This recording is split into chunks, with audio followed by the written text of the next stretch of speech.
Hello friends, welcome to my YouTube channel e teaching Pathshala. आज हम पढ़ेंगे पर्पस ऑफ वर्मी कल्चर।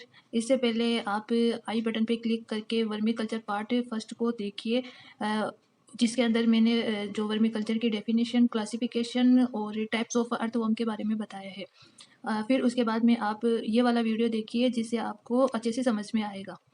तो आज हम स्टार्ट करते हैं पर्पस ऑफ वर्मी कल्चर। अब हम देखते हैं कि जो वर्मी कल्चर हम करवा रहे हैं तो उसका पर्पस क्या है।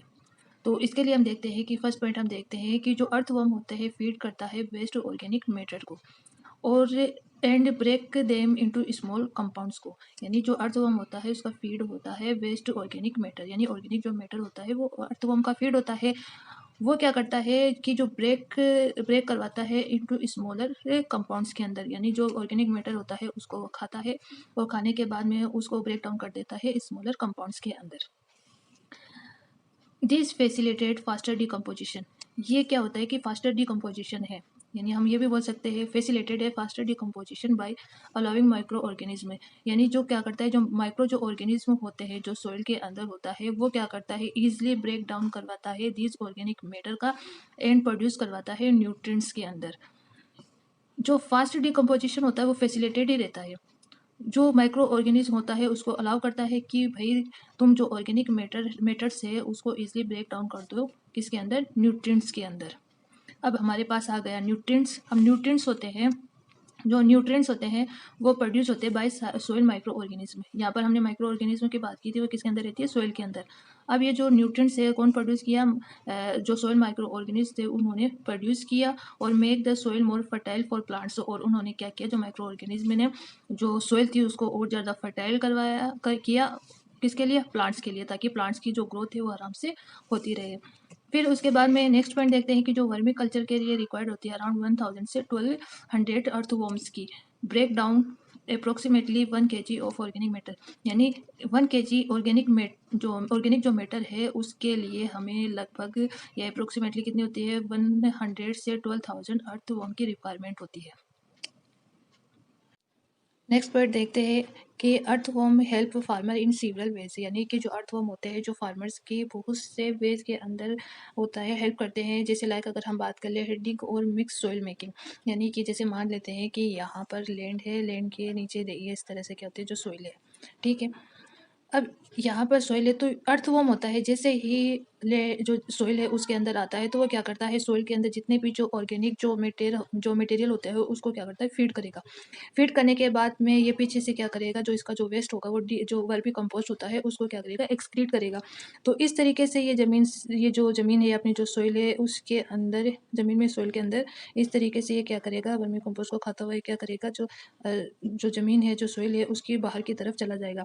तो जैसे जैसे ये ऑर्गेनिक मैटर होता है उसको फीड करता है वैसे वैसे वर्मी कंपोस्ट होता है उसको एक्सक्रीट करता जाएगा। जैसे वर्मी कंपोस्ट होती है वह इस तरीके से रहती है, जिसकी वजह से क्या होता है डिक और मिक्स सॉइल मेकिंग, यानी जो सॉइल होती है जो सॉइल होती है उसको मिलाने का काम साथ में होता है एरिएटेड एंड मॉइस्ट। और जो सॉइल होती है उसको क्या करता है, जैसे यहाँ पर होता है जैसे कि आराम से होते जो गैस होती है वो पास होती रहती है, ऑक्सीजन, ये ऑक्सीजन भी इस तरीके से पास होती रहती है, जिसकी वजह से सॉइल को क्या होता है ऑक्सीजन मिलती रहेगी और साथ में मॉइस्ट भी रहेगी। और सॉइल के अंदर क्या होती है जो वाटर होल्डिंग जो कैपेसिटी रहेगी वो भी क्या होगी, इंक्रीज होती जाएगी।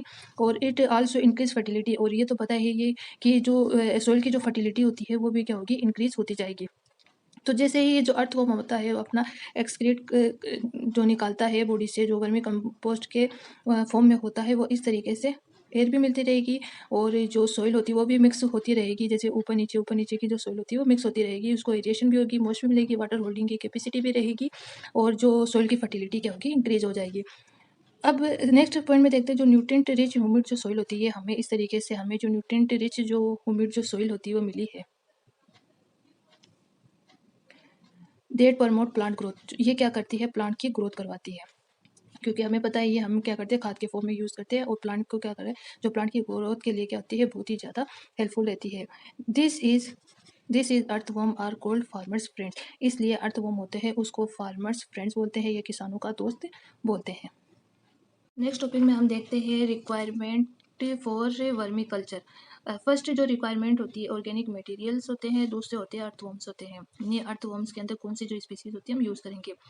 पहले बात करते हैं ऑर्गेनिक मटेरियल्स की। जो organic materials is food of the earthworm. Organic material क्या होता है? फूड होता है अर्थवर्म्स का। These organic materials can be, अब ये ऑर्गेनिक जो मटेरियल होते हैं कौन कौन से हो सकते हैं? फूड वेस्ट हो सकता है, एनिमल वेस्ट हो सकता है, एग्रीकल्चरल वेस्ट या जो प्लांट वेस्ट होता है वो ही क्या होता है? इसका ऑर्गेनिक मटेरियल्स होता है। दूसरी अगर हम बात करें अर्थवर्म्स की, तो अर्थवर्म की कौन सी जो स्पीसीज होता है जिसको हम यूज़ करते हैं, तो इसके अंदर आएगा इसिनिया फेटिडा, जिसको हम जानते, जिसका जो दूसरा नाम होता है also known as red wigglers के नाम से भी जानते हैं, क्योंकि ये क्या होता है? रेड कलर का होता है। Is the most common earthworm use for vermi culture, या मोस्ट कॉमन अर्थवर्म होता है जो वर्मी कल्चर के लिए हम यूज़ करते हैं ऑल ओवर द वर्ल्ड। ये जो पूरा जो वर्ल्ड होता है उसमें सबसे ज़्यादा होता है जो रेड विगल्स होते हैं उसका यूज़ करते हैं। कारण क्या है इसको सबसे ज़्यादा यूज़ करने का? क्योंकि this is due to their high metabolic rate. एसिनिया फेटिडा होता है, उसका यूज़ करने का कारण क्या होता है कि उसमें हाई मेटाबॉलिक रेट होती है। They can convert the organic matter into vermi compost with in the 45 से 50 डेज के अंदर। ये क्या करते हैं? जो आइसिनिया फेटिडा होता है, जो रेड विगल्स होते हैं, ये ऑर्गेनिक जो मैटर होता है उसको 45 से 50 डेज के अंदर ही वर्मी कंपोस्ट के अंदर चेंज कर देते हैं। अब नेक्स्ट हम पढ़ते हैं mechanism of digestion in earthworm. अब जो मैकेनिज्म होती है इन जो अर्थवर्म के अंदर जो डाइजेशन की, वो किस तरीके से होती है? हमने ये तो देख लिया कि जो ऑर्गेनिक जो फूड होता है वो अर्थवर्म होता है उसको खाते हैं। अब उसके अंदर होते बॉडी के अंदर जो डाइजेशन होता है वो किस तरीके से होता है उसको देखेंगे। तो इसके अंदर देखते हैं the digestion of earthworm play an important role in vermiculture, जिसमें फर्स्ट देखते हैं the process of consuming food in worms is done by buccal cavity. यानी कि जो फूड होता है जो कंज्यूम करता है जो अर्थवर्म होता है किस में करेगा? बकल कैविटी के अंदर। फूड को कंज्यूम किया बकल कैविटी में, यानी माउथ होता है उसे खाया, खा करके जो फूड होता है बकल कैविटी में आ गया, दैट इमर्ज ड्यूरिंग फीडिंग के दौरान विद द हेल्प ऑफ किसकी हेल्प से? प्रोटेक्टाइल एंड द रिट्रेक्टाइल मसल्स में। यानी बकल कैविटी के अंदर दो तरह की मसल्स होती है, प्रोटेक्टाइल एंड द रिट्रेक्टाइल जो मसल्स होती है। ये जो दोनों जो मसल्स होते हैं उनमें कॉन्ट्रैक्शन होता है जिससे फूड होता है बकल कैविटी के अंदर आता है, और यहाँ से जो इन दोनों मसल्स से जो प्रोटेक्टाइल और रिट्रेक्टाइल जो मसल्स होते हैं इसमें जैसे कॉन्ट्रैक्शन होता है ये फूड होते हैं वो पास करता है किसके अंदर? द फेरिंग्स के अंदर। The food is consume in the pharynx. फिर यहाँ से जो फूड होता है बकल कैविटी से किसके अंदर आ जाएगा? फेरिंग्स के अंदर फूड होता है उसका ट्रांसफर हो जाएगा। अब जो फूड था फेरिंग्स के अंदर आ गया, माउथ से बकल कैविटी से फूड था फेरिंग्स के अंदर आ गया। फेरिंग्स में क्या होती है? फेरेंजियल ग्लैंड्स होती है जो कंटेन होती है क्रोमोफिल सेल से। जो क्रोमोफिल जो सेल्स होती है वो क्या करती है? फेरेंजियल ग्लैंड्स होती है जो कंटेन करती है क्रोमोफिल सेल से।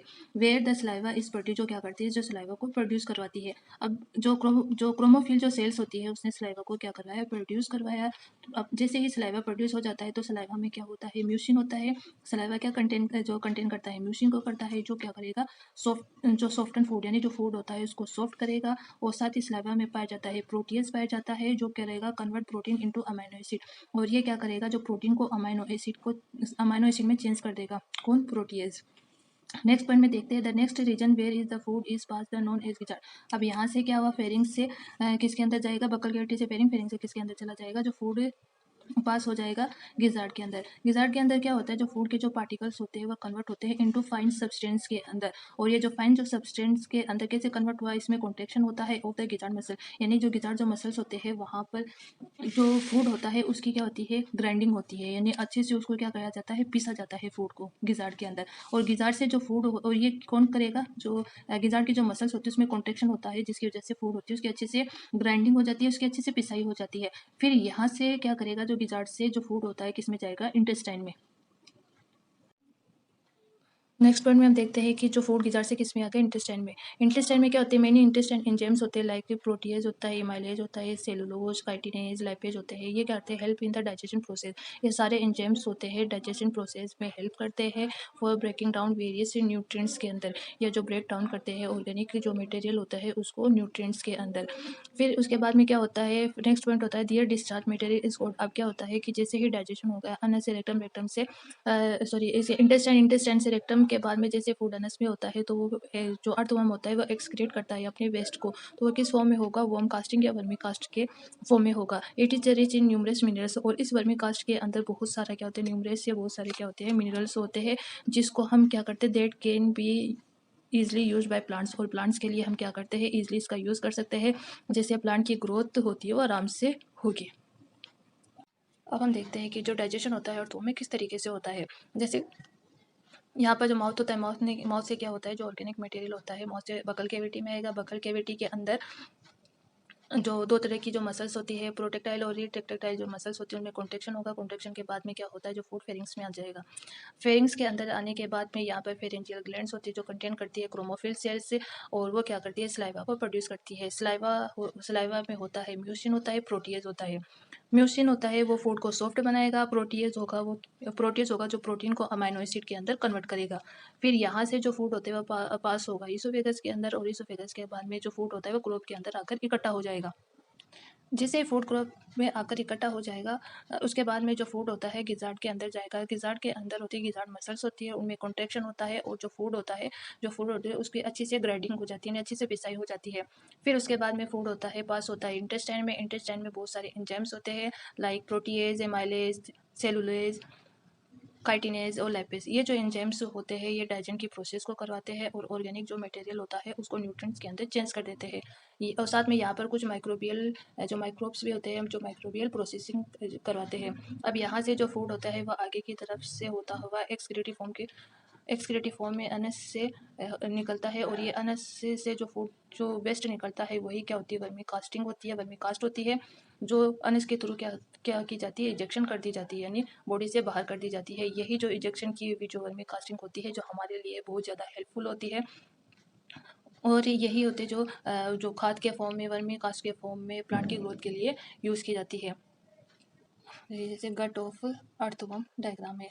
अगर आपको मेरा वीडियो पसंद आया है तो please like, share and subscribe कीजिए, और बेल आइकन को प्रेस कीजिए ताकि न्यू वीडियो की नोटिफिकेशन आपको मिलती रहे। Thank you for watching my video.